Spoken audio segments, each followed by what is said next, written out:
gaya pengajaran Islam modern. Saya ngambil 7 item supaya semuanya dapat berkah dari kitab Syariatullah Al-Khalidah. Pertama saya mau cerita atau menerangkan, ini nomornya ada urut tapi sesuai prioritas yang saya inginkan. Halaman 1, 2, 3 ya. 7 item saja nanti cepat insya Allah. 1, 2, 3.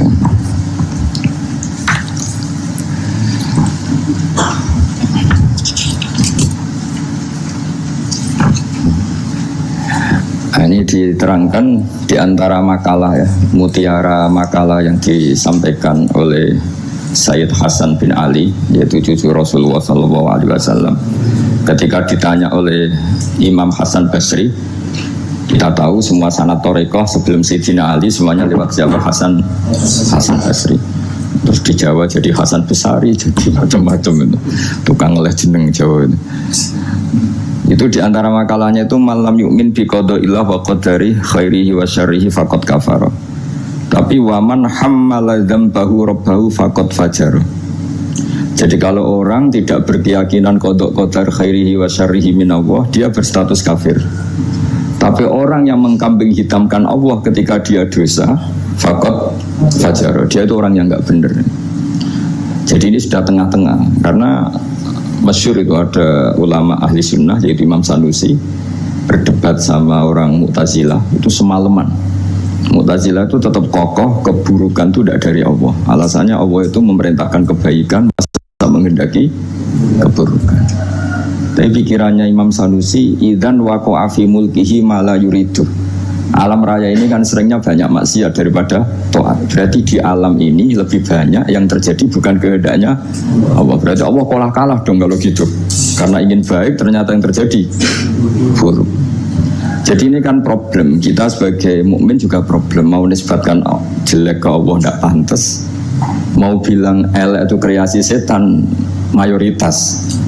Berarti yang menang partainya setan, itu kan ribet. Yaitu faqad kafar. Orang yang mengingkari qada qadar itu kafir. Tapi ketika kamu dosa kemudian bilang kehendak Allah itu faqad fajara, kamu pecundang. Nah ini sudah tengah-tengah. Jadi implementasinya monggo mawon, sementing itu makalah-makalah yang disampaikan Sayyid Muhammad. Terus sekarang halaman 14 ya, ngambil 7 item. Ini acak saja karena ya emang kan gak mungkin nih Pak On ngaji lagi kan, sudah sepuh ya. Udah ini teman saya lama, paling lama saya berteman di UI gitu Pak On. Ini bapaknya Pak Zeni dulu. Pak Zeni juga pernah ke sini. Itu kalau nekuni tafsir itu ya pusing. Enak yang tinggal baca. Saya tuh sering debat sama Pak Zeni itu sampai jam 2, jam 3 di kantor tuh, di Badan Wakaf ya dulu, bekasnya rektorat ya. Itu kalau nggak selesai itu beliau jam 4 ke kontrakan saya di Ketonggo. Karena kita ini sangat fikih. Pak Zaini itu dulu kan fakultasnya adab. Beliau di sastra Pak Tamliz. Jadi beliau lebih mengedepankan aspek balawala. Saya fikih. Misalnya gini, sama terjemah ini kalau bisa ya hebat, sudah bisa boyong. Misalnya az-zani la yankihu illa zaniatan. Itu ayat hukum apa ayat faktual? Di ilmu ushul fikih itu diteliti. Kalau ayat hukum berarti maknanya pezina itu nggak boleh nikah kecuali dengan pezina. Pertanyaannya, jenenge zina gue serah kepengen nikah, kepengen kumpul kebo, nggak usah dilarang ya sudah. Nggak nikah kan memang dari awal sudah kumpul kebo, ngapain nikah ya? Jadi kalau diharamkan gunanya apa? Mereka sudah tiap hari kumpul kebo. Apa itu ayat faktual? Maksudnya Allah cerita al-waqi'ah, waqi'atul hal. Kalau dalam ilmu usul fikih, waqi'atul hal itu gini. Jenenge wong zina iku trene ya untuk wong sing padha-padha zania. Kan gak mungkin zanen kenalan mbek hafidho gitu. Hafidho kenalan. Jadi karena masa lalunya itu temannya itu ya entuk ya itu. Jadi itu bukan masalah hukum tapi masalah faktual. Jadi kalau dosen ya untuk dosen kan, kira dokter ya untuk dokter kan, kira-kira gitulah. Orang itu akan mendapatkan sesuai komunitasnya. Kalau mahasiswa sesuai yang dipacar lah, orang akan menikah sesuai yang dipacar. Pacar terakhir Pak. Yang dulu-dulu kan gagal. Nah, Itu bedanya jauh nanti. Kalau itu dianggap ayat faktual, maka nggak dianggap nasah mansuh. Tapi kalau itu dianggap ayat hukum, pernah ada hukum bahwa orang yang soleh nggak boleh nikah zania. Terus hukum itu dimansuh oleh ayat wa ankihul ayyama minkum wasolihina min ibadikum wa iman. Wah itu kan nggak bisa selesai. Mbok Syarawi, Mbok Imam Suyuti itu tidak akan selesai perdebatan seperti itu. Nah, kalau menurut asbabun nuzul ya mirip iya mirip enggak. Jadi dulu tuh sahabat dulu kan punya masa lalu lah. Di antara sahabat itu ada yang punya pacar perempuan cantik, namanya tuh Anak. Ketika dia sudah Islam sudah baik, masih kangen sama pacar lamanya. Pacarnya itu di Mekah. Ketika Fatu Mekah ingat lagi. Jadi kayak mantannya sampean terus rondo nilai meneh. Manusiawi sekali. Terus alhasil terus tanya, ya Rasulullah kalau saya nikah anak boleh ndak? Tapi dia masih begitu, maksudnya masih profesinya masih seperti itu, masih PSK lah kira-kira gitu. Kira-kira baghiyah kalau dalam bahasa Arab itu baghiyah. Terus karena si cowoknya ini sudah afif, sudah soleh, sama Quran dilarang, jangan. Kamu orang soleh kok nikah sama yang seperti itu. Larangan ini itu larangan hukum, apa larangan sosial, apa larangan etika, itu perdebatannya ulama usul fikih. Kalau larangan hukum, itu jelas keliru. Kelirunya justru Islam tuh ingin yang zania tuh nang nikah, dan statusnya zania itu hilang. Makanya Nabi itu punya sekian sisi unik, karena beliau kadang ngendikan hukum, kadang ngendikan etika, kadang ngendikan tadi faktual, waqiatul hal. Misalnya begini, ada seorang zania, ini saya cerita aspek fikih, zania sudah hamil, dinikahi orang lain.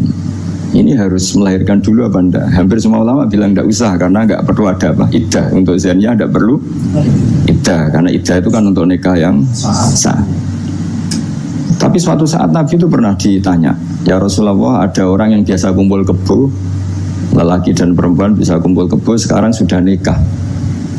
Itu Nabi ngapresiasi dan beliau ngendikan, qad kharaja min sifahin ila nikahin. Ya baguslah sekarang yang tadi malam mungkin masih berstatus kumpul kebo, gara-gara nikah, sekarang kumpulnya sudah kumpul nikah.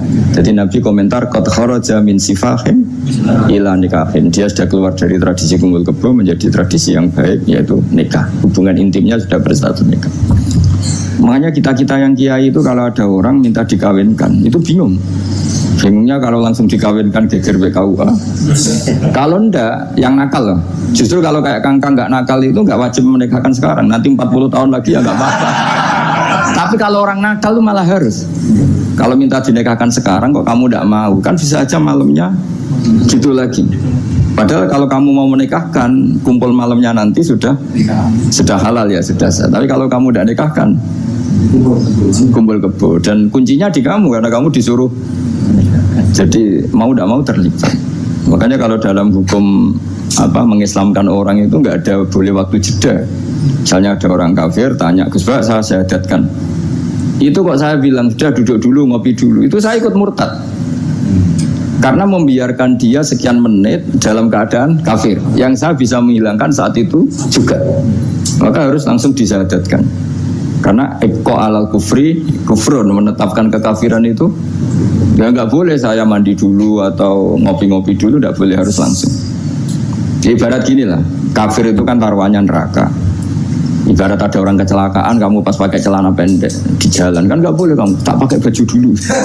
Sedang dipelindes truk lagi kan, harus langsung. Meskipun Anda dalam kondisi yang tidak sempurna. Nah, resikonya tadi pas kamu bikin kopi ternyata orang itu mati, berarti matinya mati kafir. Yang andikan langsung kamu talqin syahadat, dia mati Islam. Begitu juga orang yang kumpul kebo minta kamu nikahkan sekarang.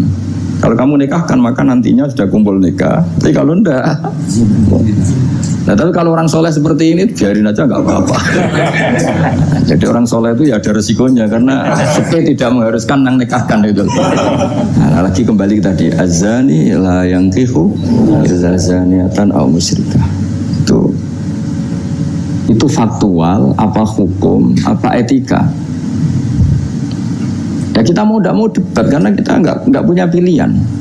Lama ada mengatakan itu nasamanso, ada yang anggap itu waqiatul halannya, ya kondisi sosial pasti seperti itu kan. Nah, masa zani misalnya terus akrabnya sama hafidho atau solihah kan kemungkinan itu kecil. Kalaupun akrab ya mungkin yang satu nipu kan, pura-pura ada orang hidung belang kan. Nah itu mau tidak mau itu harus debat seperti itu. Terus kedua, aspek yang sering saya debat dengan Pak Zaini itu aspek bahasa fikih. Bahasa fikih itu menuntut vulgar, nggak boleh kinayah, nggak boleh persemuan tarik. Kalau bahasa Pak Zaini karena beliau biasa kesusastraan itu lebih halus. Itu memang ya ribet.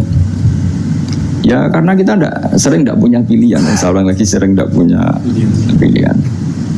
Nggak boleh misalnya zina itu dibahasakan tidur bareng, nggak boleh. Karena kalau tidur bareng dihukumi zina, berarti orang yang tidur bareng tidak melakukan itu boleh dirajam kan. Itu kalau dibukti harus vulgar. Ada saksi yang menyaksikan itunya masuk sampai debetal. Saksi ngerti tidur bareng atau berdempetan aja nggak boleh. Jadi ya agak kacau memang bahasa fikih itu mau tidak mau harus vulgar. Harusnya orang-orang etik itu enggak mau. Nah, di sini terus misalnya ada masalah ketika aula mastumun nisa. Aula mastumun nisa itu bahasa sastra apa bahasa beneran gitu. Kalau bahasa sastra berarti Quran itu sangat halus sehingga membahasakan jima itu lamastum. Nah, Ibnu Abbas berpendapat itu, atau kamu hubungan intim sama istri kamu itu membatalkan wudu. Nah ini yang kelompok-kelompok tertentu berpendapat gitu, makanya untuk batal nunggu hubungan suami istri. Tapi ada ulama mengatakan lamastum memang benar-benar nyentuh, jadi sekedar nyentuh tangan ini sudah batal. Jadi efeknya ini besar. Yang satu bilang lamastum kinayatun anil jima, sehingga untuk mengatakan batal harus nunggu jima. Yang satu ya memang lamisa, memang pegangan saja. Nah, terus jadi dua kelompok mazhab itu. Jadi memang perdebatan memaknai Quran itu ya mau tidak mau. Cuma kalau sama-sama ahli kan masih ada ringnya. Nah, sekarang yang ribet itu maca Quran raiso isane terjemah melok nafsi riwayat. Musibah itu. Itu musibah besar. Nah, karena Quran itu kalau bahasa itu diulang. Diulang ini supaya maknanya itu begitu. Kadang sama. Makanya kata Imam Ghazali, ngulang itu karena sama. Misalnya gini ya, tak beri contoh ya. Orang dosa itu pasti punya akibat ke orang lain. Disebut ajroma. Ajroma itu melukai orang lain. Innal ladzina ajromu kanu minal ladzina amanu yadhakun. Tapi nanti digenti. Kalau ajromu ini ditafsir digenti kafaru, karena di belakang digenti fal yaumal ladzina amanu minal kufar, bukan minal mujrimin. Jadi di depannya pakai kata ajromu, di belakang pakai minal kufar. Misalnya tadi ada 3 kelompok di akhirat, menerima tangan kanan, menerima buku dengan tangan kanan, kedua dengan tangan kiri. Tapi yang terlalu buruk itu waro adzohri, menerimanya membungkungi yang ngasih. Jadi misalnya kamu malaikat yang ngasih buku, itu lama ya sudah, yang fatal itu ya sudah nerimanya dengan tangan kiri, dia membungkungi yang ngasih. Jadi sudah ngawur secara etika. Misalnya dipanggil si A sini, si malaikat tadi orang ini memang bakat buruk, pas nerima buku itu sudah sangat gak beretika, sudah dengan tangan kiri sambil membungkungi, sehingga malaikat ini semangat ngadapnya ya kumat lah, kumat mangkelnya itu sudah tidak beretik, sudah pakai tangan kiri membungkungi. Tapi kita yang sopan itu kan menghadap pakai tangan kanan. Ya muni matur nuwun barang menapa. Sehingga terus jadi malaikat itu makanya semua nanti di akhirat. Nah, akhirnya kelompok itu hanya 2, kanan dan kiri. Nah, kiri ini yang ekstrim sampai ya sudah kiri. Nah, itu kata Imam Ghazali, jangan kira ada kelompok 3, ya ada yang biyamini, bisimali, waro'a, dori gitu katanya. Jadi sering seperti itu. Jadi hanya 2 tapi diredaksikan 3. Begitu juga neraka misalnya. Neraka itu kiai kuno nak darani digelundungno ning neraka. Itu bahasa paling bener ya.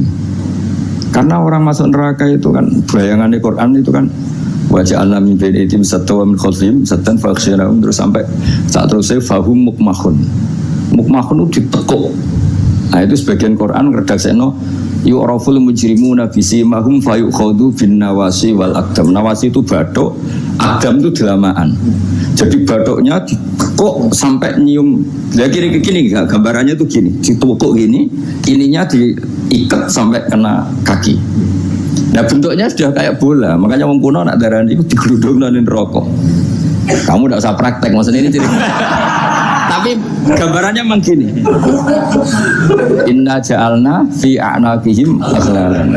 Terus fahiya ilal asqan fahum mukmahun, ini di rantai, dicancang, dikenakan ini. Ya ini apa itu peragaan saja. Ya nanti nggak usah apa dipraktekkan. Nah karena bentuknya sudah gini, terus ya nah, neraka itu bawah. Ya neraka itu kan posisinya bawah. Mulane darani munggah swarga karena surga itu naik. Digeludung ning. Nah ini cerita kealimannya wali-wali dulu. Jadi membahasakan masuk neraka itu digeludung. Karena posisi sudah kayak bola itu. Diikat dengan bentuk seperti itu kan. Nah, redaksi yang di Yasin yang tadi akhlalan fayya ila asqan fahum muhmahun itu ya sama dengan redaksi yang di surat Rahman yu'araful mujrimuna bisimahum fayukhadu bin nawasi. Nah hal-hal seperti ini tuh, ini sekaligus saya curhat ya ke Pak Rektor. Jadi memang tafsir itu nggak bisa, nggak orang yang menguasai Quran karena lafaz, kalau bahasa kasarnya lafaz jebakannya banyak. Maka kata Imam Ghazali dalam Ulumul Quran, fayadhunnu dzannun, orang mengira bahwa itu kelompok yang berbeda karena dengan redaksi yang padahal itu kelompok yang sama karena Quran itu balaghah, Quran itu adab. Ya tadi keahliannya Profesor Zaini di sisi ini itu tahu. Jadi memang ya seperti itulah nangani Quran. Sehingga dulu Imam Syafi'i ketika ditanya orang boleh tayamum itu kapan? Ya kalau tayamum karena tidak menemukan air di padang Sahara karena tidak ada air, sarannya nyari-nyari dulu. Nyari-nyari air ke sekelilingnya ya. Kalau ada kafilah ya tanya-tanya bawa air enggak. Baru kalau enggak menemukan baru tayamum. Ketika ditanya, mat dalil ala dalik, lalu dalilnya apa? Imam Syafi'i dengan enteng baca falam tajidumaan. Kemudian kamu tidak menemukan air. La yuqalu liman lam yatlub lam yajid wa innama yuqalu lam ya'rif. Di mana-mana tidak menemukan itu ya sudah mencari, baru namanya tidak menemukan. Bagi yang belum pernah mencari tidak bisa dikatakan tidak menemukan. Jadi itu la yuqalu liman lam yatlub lam yajid. Bagi yang belum pernah mencari namanya tidak menemukan, tapi namanya tidak tahu. Nah itu contoh-contoh ijtihad Qur'ani ya. Jadi ya lafadznya Quran hanya falam tajidumaan. Tapi namanya tidak menemukan berarti ada sabit tolab. Mesti dimulai mencari. Ya, terus berikutnya ini ya acak saja. Enggak sampai 7 ya enggak apa-apa, sekenanya aja. Ini kan curhat susahnya nerjemah.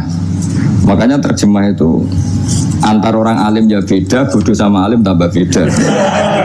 Cuma yang satu ngawur lah, yang nggak ngerti ngawur itu kalau tidak tahu kok. Ya halaman 42. Nah, ini yang masalah kias.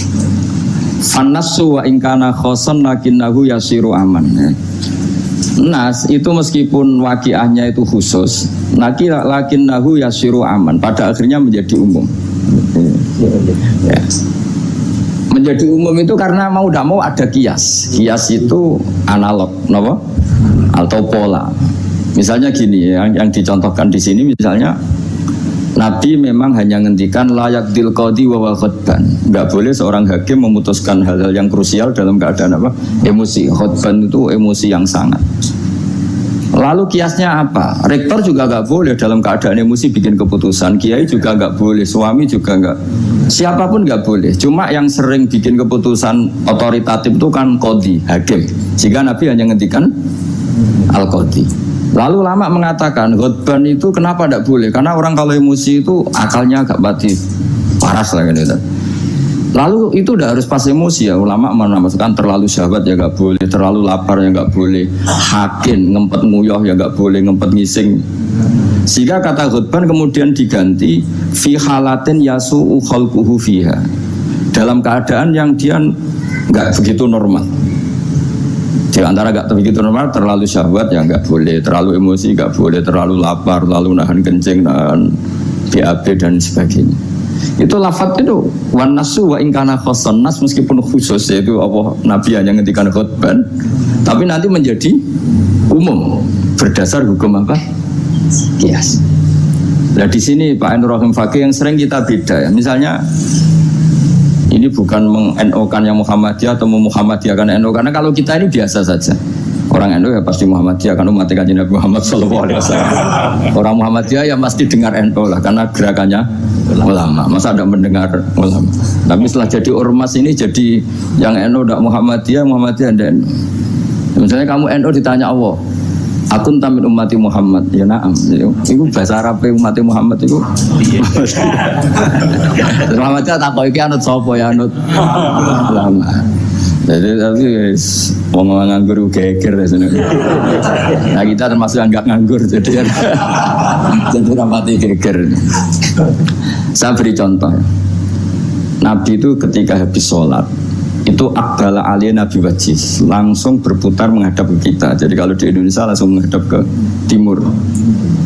Itu ada yang mempraktekkan dan itu bagus, jelas semua teks hadis seperti itu. Tapi di beberapa hadis itu insorofaan yamini, kadang insorofaan simali.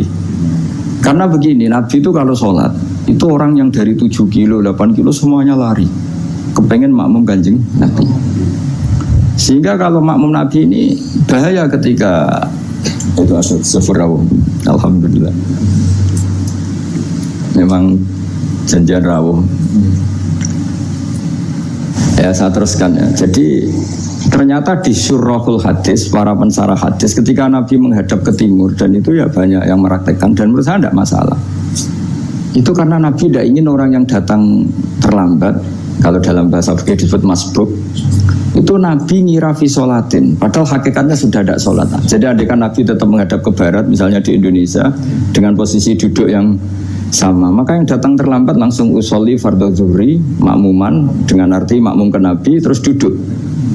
Nah kalau dia makmum padahal Nabi nyatanya sudah selesai, itu sholatnya tidak sah karena menggantungkan sholat atau iktimam dengan orang yang sudah tidak sholat.